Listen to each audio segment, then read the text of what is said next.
called So I've Got You. One who could not trust his eyes looked at the door of a room to see if it was closed. Indeed, it was closed, and properly to be sure. There was no reason to doubt it. The door was definitely closed. But he who did not trust his eyes did not believe it, sniffed about the door with his nose so that he could smell if it was closed or not. It was really and truly closed. Without question, it was closed.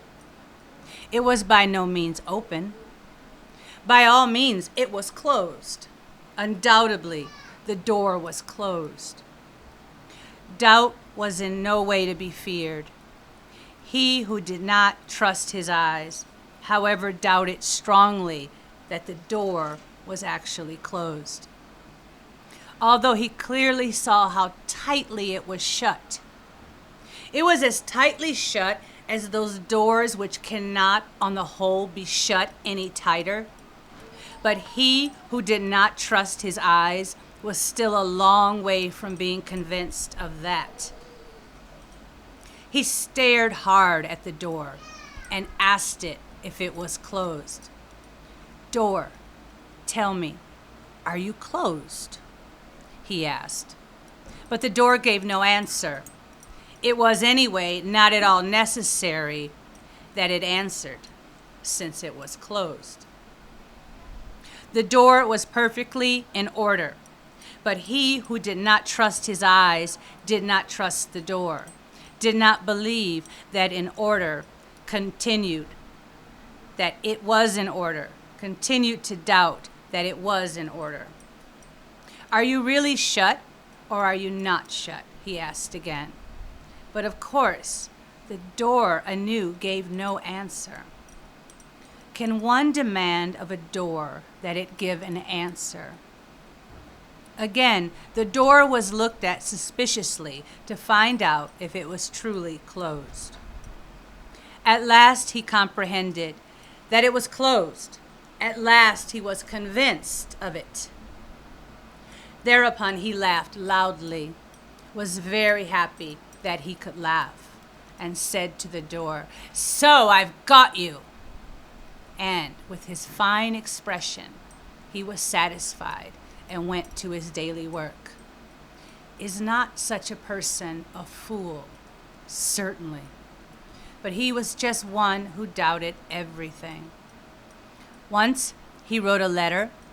After he had it quite ready, had completely finished it, he looked askance at the letter. For once again, he did not trust his eyes and was not close to believing he had written a letter. The letter had, however, certainly been written. There was no doubt about it.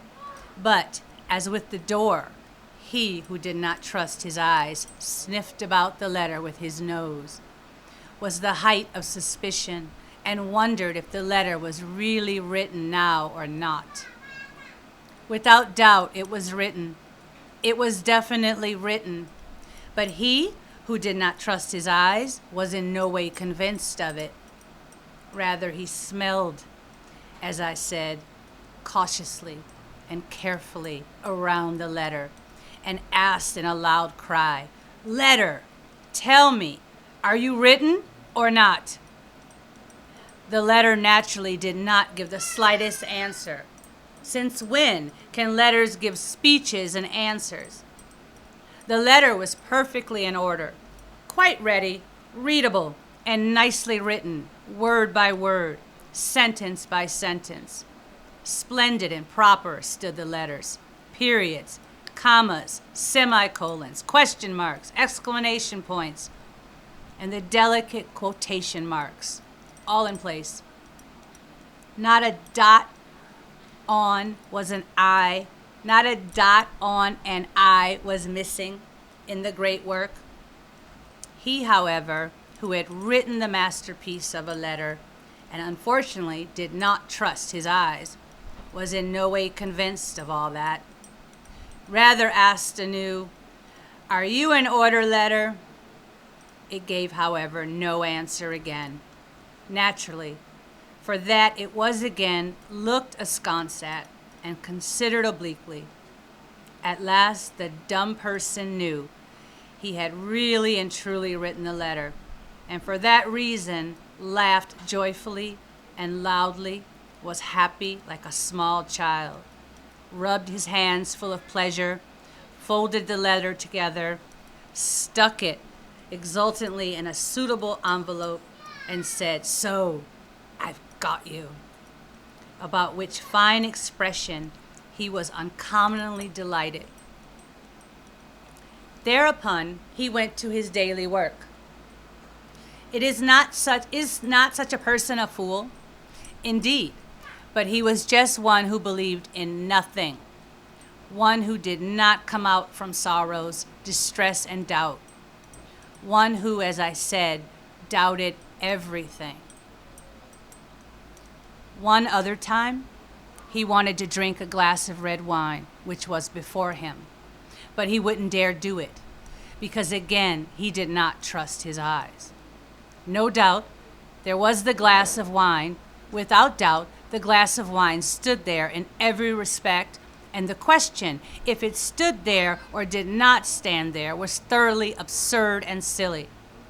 Any average person would have immediately comprehended the glass of wine. But he who did not trust his eyes and did not comprehend it, did not believe it, looked at the glass of wine for a good half hour, sniffed about it with his fool nose, a meter long, as with the letter, and asked, "Glass of wine, tell me, are you really there or are you really not there?" The question was superfluous, since the glass of wine was there. That was fact. It gave no answer, naturally, to the dumb question. A glass of wine gives no answer. It is simply there and wants to be drunk, which is better than all talking and answering. Our good glass of wine was suspiciously sniffed at with the nose from all sides, like the letter before, and stared at with the eyes, like the door before. "Are you at bottom there, or aren't you?" was asked again, and again no answer was forthcoming. "So drink it then, so taste it, let yourself enjoy it. Then you will have felt and experienced it, and its existence will no longer be in doubt for you." One would have to shout at him who did not trust his eyes, who looked at the glass of wine mistrustfully, instead of putting it to his lips. He was still a long way from being convinced. He went into still more delicate and lengthy details. At last, however, he seemed to have comprehended it. Finally, he believed that there was, in fact, a glass of wine under his nose.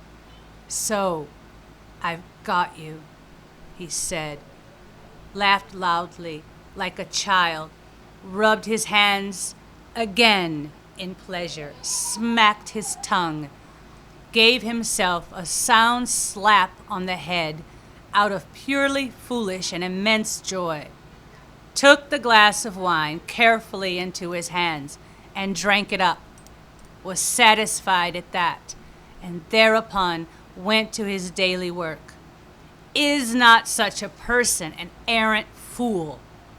Surely, but he was just one who did not trust his eyes or ears, one who did not have a single calm minute due to sincerely sensitive and overly sensitive deliberation, one who was unhappy whenever the least little thing failed to pass or work exactly, a fool for order and punctuality, a fool for accuracy and precision, one who should have been sent and driven into a school of thoughtlessness, one who, in God's name, as I said, doubted everything.